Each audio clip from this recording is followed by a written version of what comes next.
For example, if anyone was interested in my high school schedule, I would have to wake up the first 3 years at least before I transferred to Exeter, like 6 or 6:15, go to school because it was a 45-minute commute away, and then have class 7:45 until 2:45.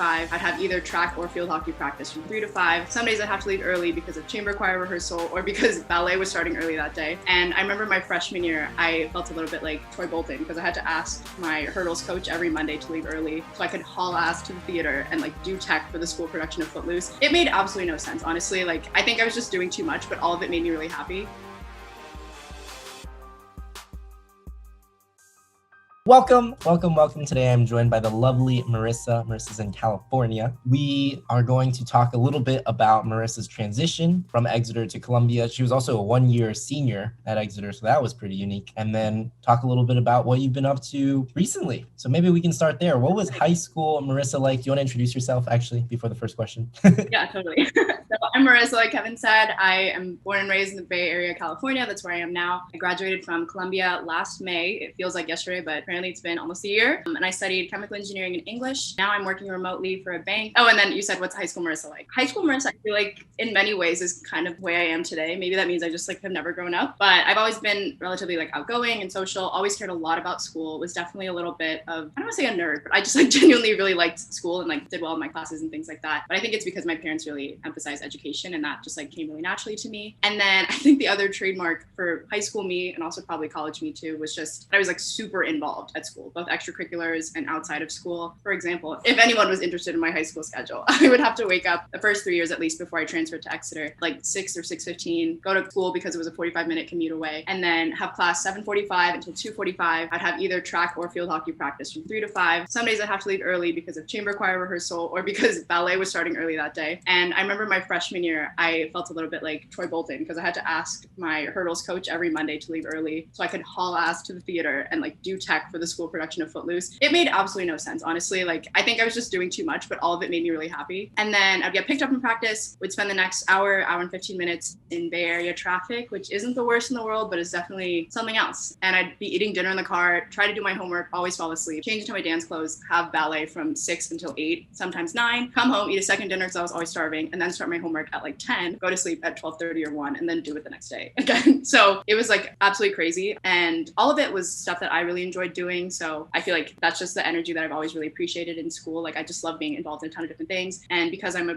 relatively like extroverted person, I think it was also good because I got to meet so many different kinds of people. But yeah, definitely sleep deprived. It's also probably a trademark. From Exeter, from Bay Area to Exeter to college to Columbia, did things change? Were you still doing so many activities?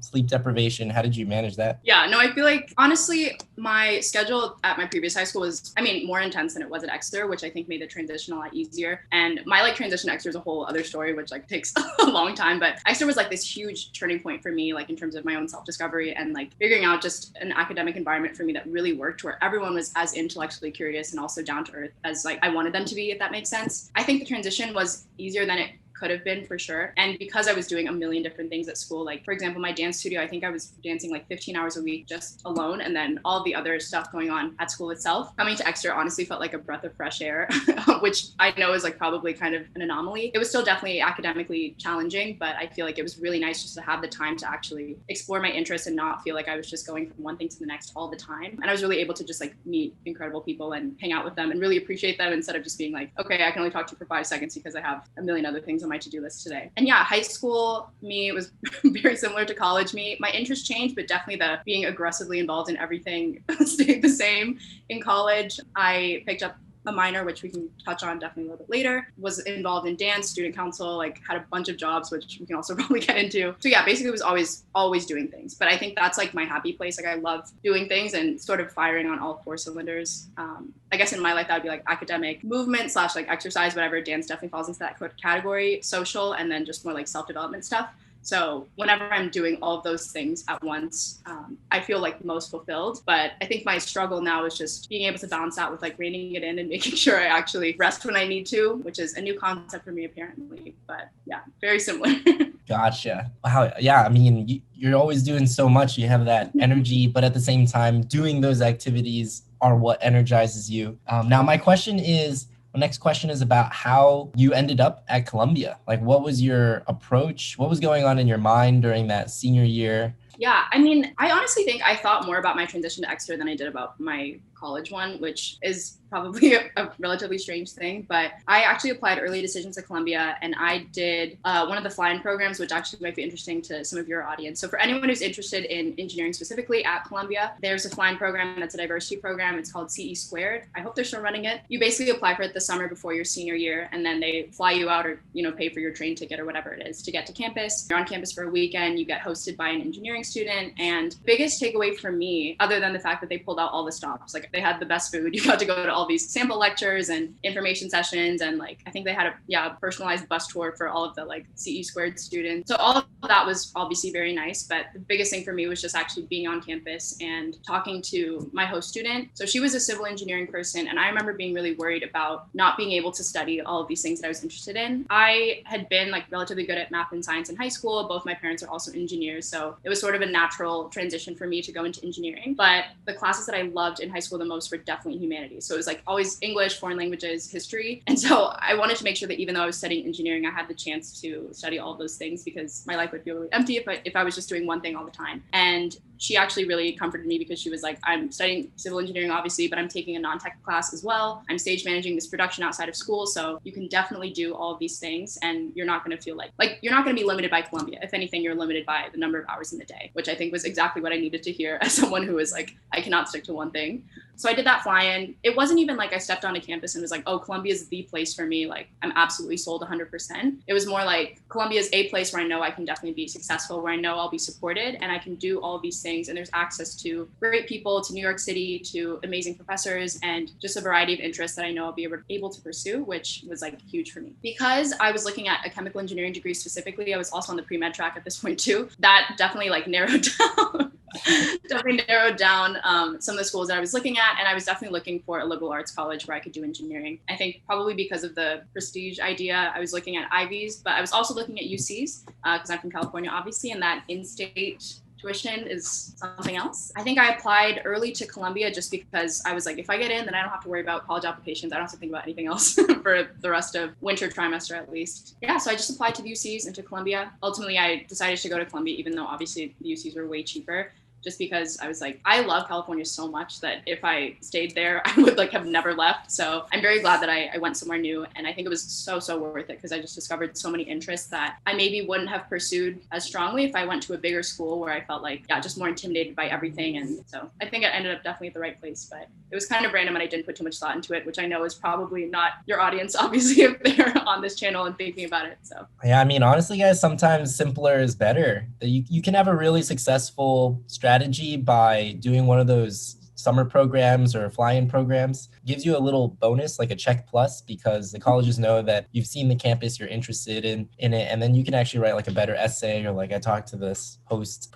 student, civil engineer, and we learned blah, blah, blah, blah, blah. And that gives it gives you a lot more validity, rather than saying like, I perused the website for 4 hours, I know everything about you guys. So yeah, not a bad strategy. You ended up at Columbia, not a bad school. Although I know that the UCs have really good, I think, chemical engineering programs, actually. My mom is also a chemical engineer, and she definitely brought that point up so many times. She was like, Berkeley's engineering program is definitely better than Columbia's. Like, Columbia isn't known as an engineering school. And I was like, I hear what you're saying, but I don't want to be like an engineer. I think it would be different if I was like, oh, I want to, get my PhD in something or go straight into industry, whatever it is. But like, I knew that my biggest interest was having my like intellectual curiosity fulfilled by all these other things. Columbia in particular also has a core curriculum, which means that you, like, regardless of your major, you have to take certain classes, particularly in the liberal arts for the engineers. So I knew that even if I didn't have time in my own schedule, it would literally be a requirement, and then I would have to take liberal arts. So for me, that was actually like a big plus. I know for some people, the core curriculum is like, I don't know, that's kind of stressful to have all these limitations because you have to take certain courses. But I think it really depends on what you're looking for in a school. And I wanted the variety more than I wanted like the prestige of the engineering program, which definitely took a lot of convincing for my mom, but I think was ultimately super worth it. Totally. And it's actually a bit of a smart contrarian approach, because these Ivies don't have great engineering programs, so they're looking for smart, talented, especially girls, POC, to kind of like build up those programs. They're making a lot of investments in them now. I think a lot of the Ivies I was looking at didn't even have chemical engineering as a degree, and I was like, oh, that should have told me, Marisa, there's like, I know the number of chemical engineers at Yale. There's like 8 in the whole school. I love that. Yeah. There's less than 10, something along those lines. Okay, I mean, that's a nice segue to talk a little bit more about chemical engineering, English, and minored. Like, could you have studied or worked any harder, Marisa? Tell us how you ended up taking all, and there was core curriculum. I don't know, Kevin, I had no choice. I don't know. I know I've said the intellectual curiosity thing so many times, but like genuinely throughout my life, I've just always been interested in so many different subjects, and I don't like people putting me into a box. So even if I knew I was going to be an engineer, I was like, I don't want people to think that my skill set is limited to just numbers. You know, I can barely do numbers, honestly. So it like made more sense for me to be like more of a Swiss Army knife, as like cheesy that sounds or whatever. Just like it was more important for me to be well-rounded than it was to be really good at any one specific thing. And I feel like honestly in the world, we need more people who are well-versed in a variety of subjects and are able to connect the dots and like pull people together. And that's like something that's just fit well with my personality, and I think manifested itself definitely in my academic life too. What it was like, the first 2 years in particular, I was still on the pre-med track. And as you can tell by that sentence, I am no longer pre-med. Obviously, it was always like really academically rigorous, but I will say that the chemical engineering department and the chemical engineering students in my class were super tight-knit and close. So I feel like I always had so much support, and there was always someone to turn to if I needed help on homework, which was all the time. Because I feel like once I discovered that I wanted to do different things, and like I decided to minor in English my end of my freshman year, I think, and then decided to like also study foreign languages and just like really lean into the non-tech side that Columbia has. Once I started doing that, that's like where all of my energy was. Doing the chemi stuff for me was just like not as interesting. Not to say that it wasn't interesting, but it was just not as interesting as some of the other stuff. And so I definitely found myself like turning to a lot of my peers and just, you know, yeah, we all help each other is basically what I'm trying to say. That's the only way that I would have been able to make it, I think, because there just weren't enough hours in the day, at least for me, to do the things that I wanted to. I guess, yeah, also once I decided that I wasn't pre-med anymore, it definitely lifted a weight off of my shoulders because I knew I didn't have to fulfill as many requirements. Like I said, the first 2 years, my schedule was basically planned for me because it was taking all the prerequisites for chemical engineering. I was taking bio at one point and also doing research, which was a whole other thing because I was like 8 to 10 hours a week. But once I decided I wasn't pre-med, I found so much more freedom to like study things that I actually wanted to, even if it meant that it wasn't going to be an easy A, for example. Like it could take a toll on my GPA, but I was doing it because it was actually interesting. So I found myself being able to branch out a lot more. And even in terms of internships and work experience, I didn't feel confined to have to do something that's related to biomedical or you know, like shadowing people and doing clinical research, stuff like that. So, and I was definitely in my like happy place junior and senior year where I was just doing whatever I wanted academically. I definitely had to petition to the academic advising office every semester after my sophomore year because I was going over the credit limit in order to like take all these classes. But I think it was just like super worth it because I really enjoyed them. Dang, the firing on all cylinders. Meanwhile, I'm trying to like figure out like, oh, how many credits do I have to take? Oh, fantastic, lit. 3.5, fantastic. It so depends on your interest. People may argue that I like didn't really have that much of a social life in the traditional sense, at least, but it's like, it's fine. I'm studying all the time and like I have all my extracurriculars, so it's okay. But it totally comes down to, again, what you want to do, how you want to spend your time. Like, I think that's the nice thing about college is that you can definitely make decisions that cater towards what you want. But yeah.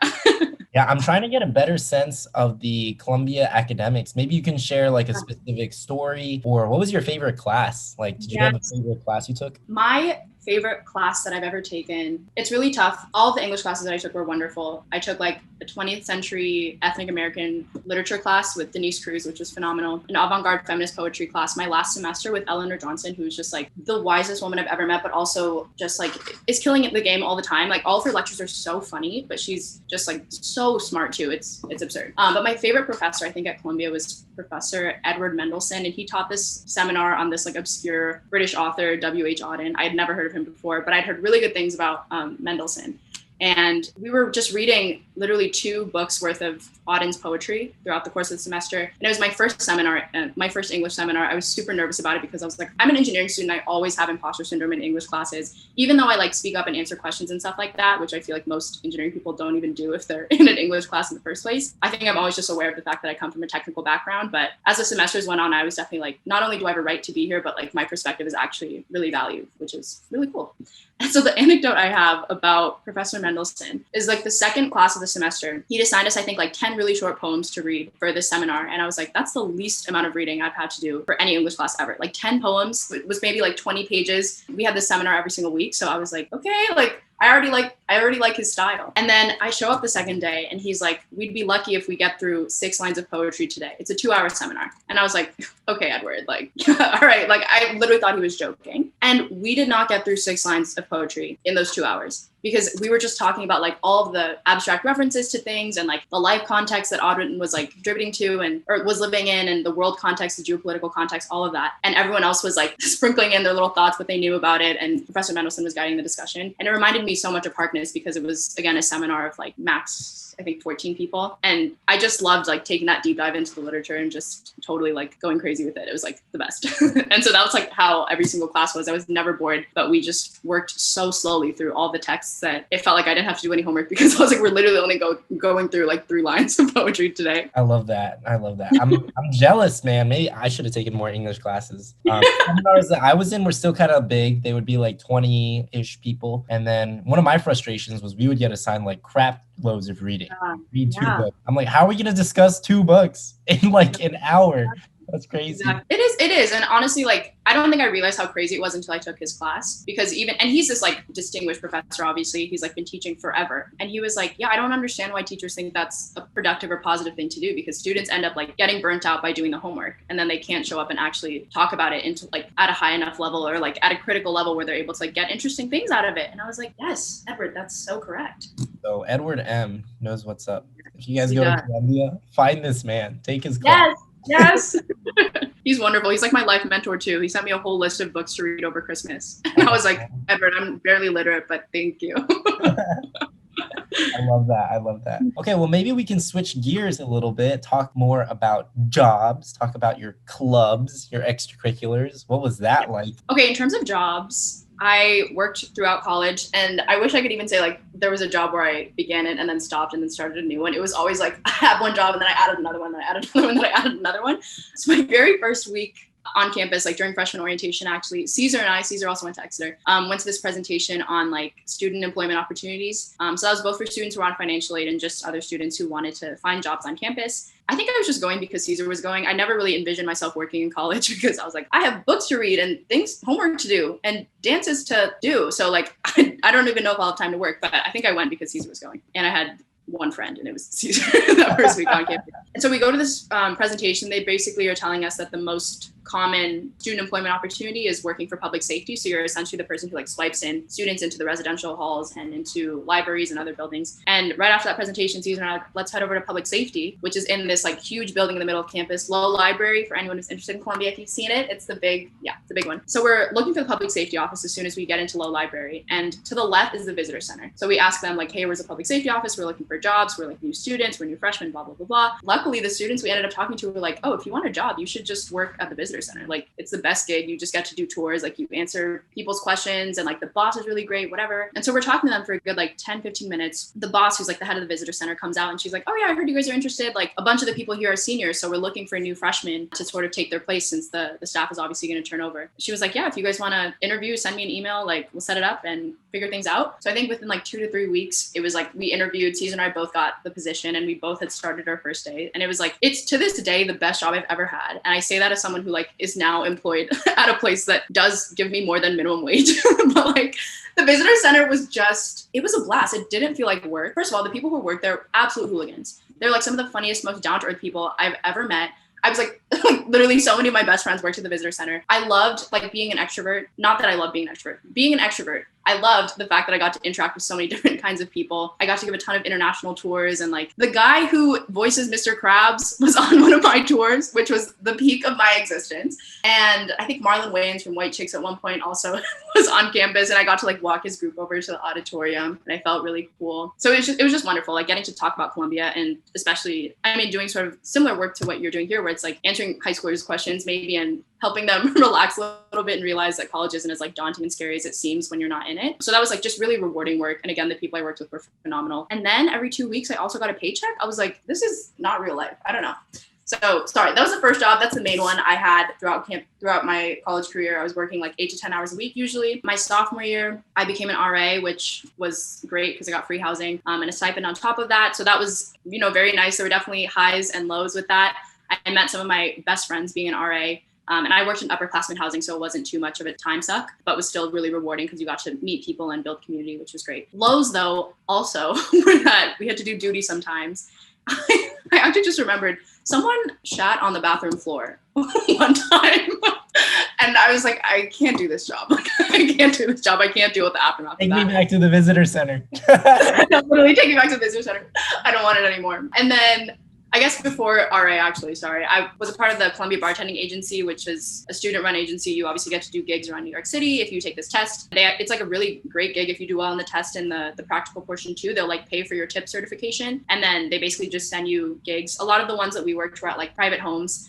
So I worked a couple of baby showers. I usually did like 2 or 3 gigs a semester because I already had 3 other jobs. So I didn't have a ton of time, but it was always really fun. Just a great way to see the city and, you know, be in some nice apartments. I feel like some Upper East Side apartments. I was really living large, even though I was serving food to other people. And then, okay, this is completely out of order and I apologize for that. But also my freshman year, right after I got the visitor center job, I also became a student affiliate and tutor for an educational like consulting company, which does sort of like college counseling and test prep and stuff like that. That's run by my friend from high school's mom, which has been really great. That was also pretty lucrative. I, you know, could work like 2 to 3 hours a week and it made more than I did at the visitor center. It was also just super rewarding. Like I love working with high schoolers and just helping them build their confidence and try to navigate the really complex process that is college applications and admissions. And then I tried to babysit also once, but that was a disaster and I only did that for 3 days.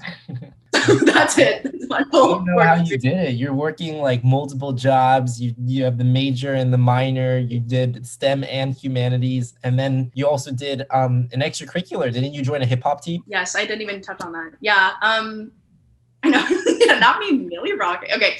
Anyway.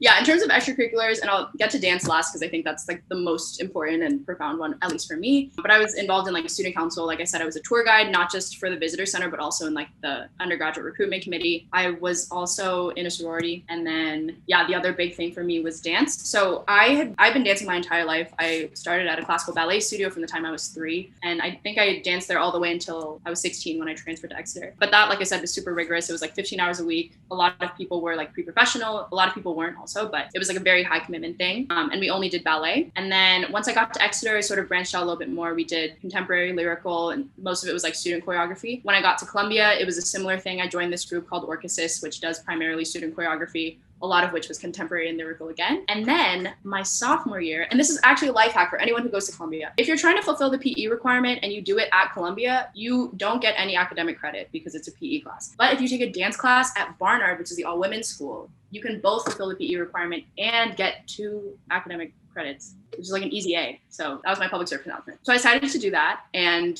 I show up to this hip hop class the first day, and then I find out that it's an audition based class. Immediately start panicking because it's like 5 minutes before it's supposed to start. And I was like, I have never done hip hop like in my life. I've like been a ballerina like my entire life. With contemporary and lyrical, it's a little bit easier to sort of like cheat your way into it because a lot of it is still based on like, I don't know, long flowy position and stuff like that. But I was like, hip hop is a whole other ball game. And Kevin, I can't believe I haven't talked to you about it in particular because I know you're such a good dancer. I always watch your videos. I'm like, I can't believe he can do that. I can't believe he's like this.